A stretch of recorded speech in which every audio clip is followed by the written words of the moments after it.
पहली बात तो आज बैसाखी है और महावीर जयंती है, तो पार्टी की ओर से देशवासियों को हम अपनी शुभकामनाएं देते हैं। कल बाबा साहब भीमराव अंबेडकर जी की जयंती है। पार्टी की ओर से उसके बारे में कार्यक्रम होंगे।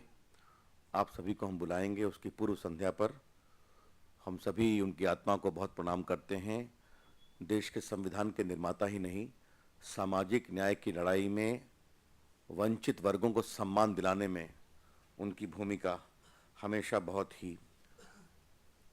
आदर के साथ देश याद करेगा। मित्रों, आज के इस मेरे पूरे प्रेस के दो महत्वपूर्ण बिंदु हैं। कल जो माओवादियों के द्वारा हिंसा हुई है छत्तीसगढ़ में, तो इस बार के लोकसभा के चुनाव में 17 लोग अब तक मारे जा चुके हैं माओवादियों की हिंसा के द्वारा, जिसमें 9 सिविलियंस मारे गए हैं जो चुनाव में लगाए गए थे। शिक्षक थे, बाकी थे, एक बस का खलासी था, ड्राइवर था। तो अब सिविलियंस को भी बुरी तरह से टारगेट कर रहे हैं माओइस्ट, नक्सलाइट्स। और उनकी खीज और गुस्से का एक बहुत बड़ा कारण यह भी है कि उन्होंने ओपन बॉयकॉट का कॉल दिया था, जबकि बस्तर में 52% वोटिंग हुई है। तो उनके कॉल का असर नहीं पड़ा है, इसलिए अब वो इस तरह का क्रूअल वायलेंस कर रहे हैं, क्रूर हिंसा कि निर्दोष लोगों को भी मार रहे हैं। हम इसकी बहुत भर्त्सना करते हैं। और एक सवाल देश के सामने हमें उठाना है कि दिल्ली में बैठे जो माओवाद के नरम चेहरे हैं बुद्धिजीवियों के, वो खामोश क्यों हैं? Why are the soft faces of Maoist violence, the intellectuals in Delhi are maintaining a deafening and conspicuous silence? ये माओवादियों के बौद्धिक नरम चेहरे नेशनल एडवाइजरी कमेटी में भी हैं, श्रीमती सोनिया गांधी के। इसकी चर्चा मैं पहले कर चुका हूं। कुछ लोग प्लानिंग कमीशन में सलाहकार भी हैं, उनका नाम लेने की जरूरत नहीं है। ये सभी एक शब्द नहीं बोलते और माओवाद की क्रूर हिंसा को कहीं ना कहीं ये परोक्ष सहयोग देते हैं। These soft faces, intellectual faces of Maoism give an intellectual cover to reckless violence and senseless killings by the Maoists who don't believe in democracy. मित्रों, हम चुनाव आयोग से अपील करेंगे कि अभी भी थोड़ा मतदान वहां बाकी है, थोड़ा इसको गंभीरता से लेंगे। विधानसभा का चुनाव हुआ था, उसमें बहुत ही कम वायलेंस हुई थी, शायद 2 सुरक्षाकर्मी मारे गए थे। बाकी उन्होंने बहुत कोशिश की, हर जगह शांतिपूर्वक पोलिंग हुआ। मैंने जानने की कोशिश की कैसे हुआ है, तो मुझे बताया गया है कि विधानसभा के चुनाव में 564 companies of paramilitary forces were posted there. इस बार प्रदेश ने 450 कंपनी की मांग की थी, 450, and only 110 companies have been given. मुझे लगता है कि थोड़ा इसके बारे में चुनाव आयोग को विचार करना चाहिए। जब चुनाव चलता है तो पूरी सुरक्षा की जिम्मेवारी चुनाव आयोग के निर्देश में आती है। प्रदेश सरकार की भूमिका बहुत सीमित होती है। DM, SP, commissioners, IGs, all the polling related process come under the coverage of election commission directions. तो ऐसा हम अपील करेंगे चुनाव आयोग से कि 17 लोग मारे जा चुके हैं, 9 सिविलियंस हैं, तो छत्तीसगढ़ के चुनाव के बारे में और नक्सलवादी क्षेत्र जहां लोकसभा के चुनाव होने वाले हैं उसके बारे में सुरक्षा की और विशेष चिंता होनी चाहिए। यह हम बात अवश्य कहना चाहेंगे। जो मारे गए उनके प्रति हमारी संवेदना है, और जो माओवादी हिंसा है उसकी तो हम भर्त्सना करते ही हैं। दिल्ली में बैठे माओवाद के बौद्धिक पैरवीकारों की जो आश्चर्यजनक चुप्पी है, इसकी भी हम बहुत भर्त्सना करते हैं। उनका सही चेहरा सामने आता है, लेकिन पीड़ा की बात है कि सरकारी खर्चे पर वो प्लानिंग कमीशन के सलाहकार बनते हैं और सोनिया गांधी की अगुवाई में नेशनल एडवाइजरी काउंसिल के मेंबर बनते हैं। मित्रों, संजय बारू जी की पुस्तक पर पार्टी की ओर से कल कुछ सवाल उठाए गए थे। इस पुस्तक का शीर्षक एक्सीडेंटल प्राइम मिनिस्टर है। आप सभी मित्र को याद होगा कि जिस दिन हमने चार्जशीट जारी की थी तो हमने इसके पहले पॉइंट में ही लिखा था, compromising with the dignity and integrity of the office of prime minister. आपको याद होगा। और ये लिखा था मैंने ही कि प्रधानमंत्री एक कंपनी के सीईओ के रूप में काम करते हैं जिसका कंट्रोलिंग स्टेक सोनिया गांधी और राहुल गांधी के पास है। ये आप लोगों ने चर्चा की थी, ये यहाँ पर है, फर्स्ट पैराग्राफ मैंने लिखा था। इसको लेकर कांग्रेस के लोगों ने बहुत हंगामा किया कि BJP is trying to target the august office of the prime minister. देखा होगा आपने, मुझे बताने की जरूरत नहीं है। लेकिन आज संजय बारू, जिनको प्रधानमंत्री जी ने स्वयं नियुक्त किया था, उन्होंने सारी बात सामने रख दी है। मित्रों, देश के सामने अब तीन स्थिति है। एक, accidental prime minister doctor Manmohan Singh.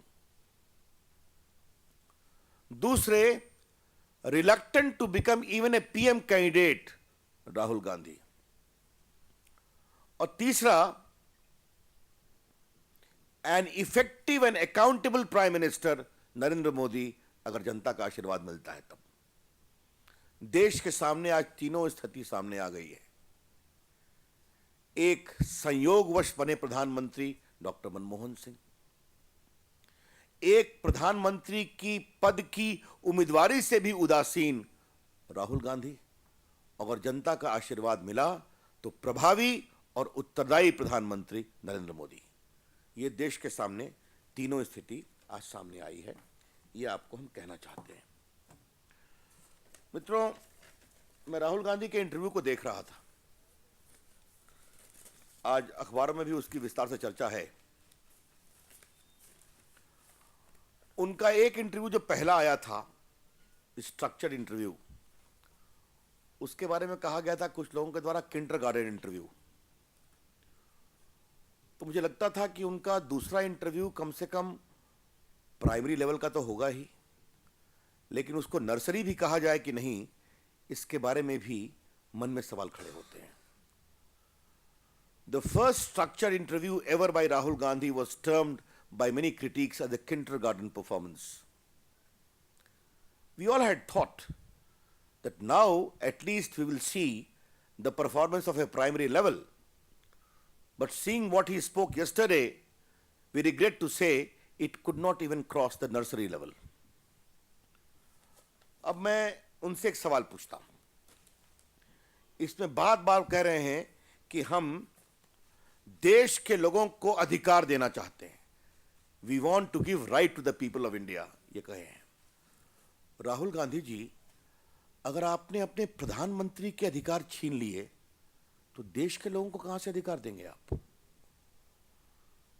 Mister Rahul Gandhi, kindly tell the people of India, if you could snatch the right of your own prime minister, how you assure the people of India that we will give right to the common man? If you could not empower your prime minister, how would you empower the people of India?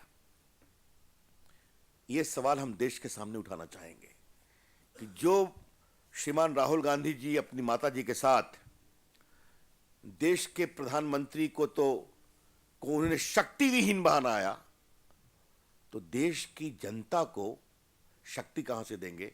यह सवाल हमारे मन में आता है। मित्रों, यह सवाल मैं इसलिए पूछ रहा हूं कि कल पार्टी ने 5 सवाल पूछे थे, इसका एक भी उत्तर नहीं आया। 24 घंटे हो गए, सोनिया जी खामोश हैं। आज मैं राहुल गांधी से एक सवाल पूछना चाहता हूं। संजय बारू ने अपनी किताब में लिखा है कि जब कुछ उपलब्धि की बात आती थी तो कांग्रेस का दबाव होता था पीएम के ऊपर कि इसका क्रेडिट राहुल गांधी को दिया जाए।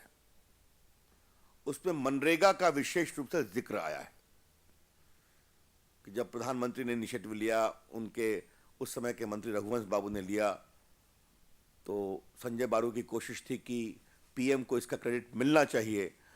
तो पार्टी ने कहा नहीं, ये क्रेडिट सिर्फ और सिर्फ राहुल गांधी को जाएगा। श्रीमान राहुल गांधी, कल आपके पास अवसर था उसका उत्तर देने का।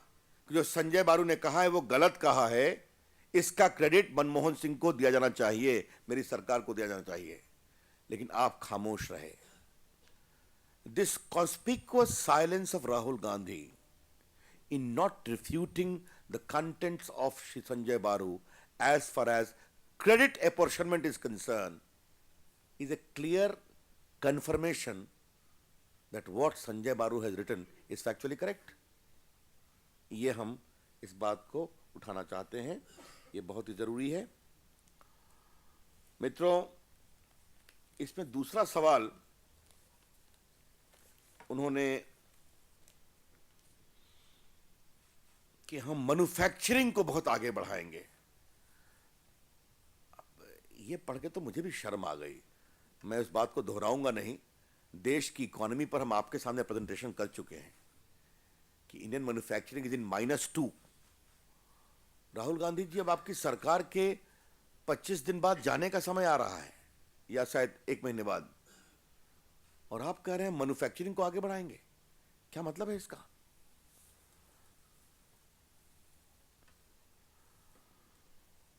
और इसमें करप्शन के बारे में जिक्र है कि हमें इंस्टीट्यूशनल करप्शन, इसलिए हम आरटीआई ले आए। राहुल गांधी, आरटीआई तो कोलगेट के पहले आ गया था, आरटीआई तो 2G के पहले आ गया था। तो आरटीआई के बावजूद 2G क्यों हुआ, कोलगेट क्यों हुआ, रेलगेट क्यों हुआ, इसका तो जवाब दीजिए आप। राइट टू एजुकेशन के बावजूद कोलगेट की फाइल कैसे गायब हो गई, इसका तो जवाब दीजिए आप। राइट टू इंफॉर्मेशन के बाद तो आप क्या देश को क्यों मूर्ख बना रहे हैं राहुल गांधी? सामान्यतः मैं ऐसे शब्दों का प्रयोग नहीं करता, लेकिन मैं कन्विंस्ड हूं कि यह इंटरव्यू नर्सरी के भी स्टैंडर्ड को क्रॉस नहीं कर पा रहा है। Mister Rahul Gandhi, let me tell you very humbly, the people of the country are not as fool as you think them to be. मित्रों, बाकी इसमें उसने बहुत लंबी चौड़ी गाथा है, इसकी चर्चा हम बहुत कुछ कर चुके हैं। गुजरात के बारे में सिर्फ 2 बातें हम कहना चाहेंगे। कहा गया है कि सिर्फ एक ही कंपनी को आगे बढ़ाया गया। राहुल गांधी जी, कृपया थोड़ा लिखना पढ़ना सीखिए, होमवर्क करना सीखिए। सरकारी आंकड़ों के मुताबिक गुजरात में 5 lakh small and medium level industry काम कर रही है, 85% रनिंग कंडीशन में है। गुजरात का अनएम्प्लॉयमेंट रेट कंट्री में लोएस्ट है। गुजरात में जो पब्लिक सेक्टर अंडरटेकिंग है वो 4000 करोड़ के प्रॉफिट में है, और गुजरात में एक नहीं, सारे पूंजी निवेशकों को अवसर मिलता है आगे बढ़ने का। एक जो जिस कंपनी के बारे में उनकी टिप्पणियां हैं, मैं समझ गया कि चूंकि केजरीवाल जी आजकल बहुत कमजोर हो गए हैं, इसलिए राहुल गांधी उनकी भाषा बोल रहे हैं। कल मैं गुजरात के दौरे पर था तो वहाँ एक बहुत बड़ी फोटो छपी थी, जो आज दिल्ली में भी छप गई है, कि उनके बहनोई साहब की फोटो एक उद्योगपति के साथ छपी है। क्या जवाब है राहुल गांधी, जिसका जवाब दीजिए आप, ये हम जरूर पूछना चाहेंगे। मित्रों,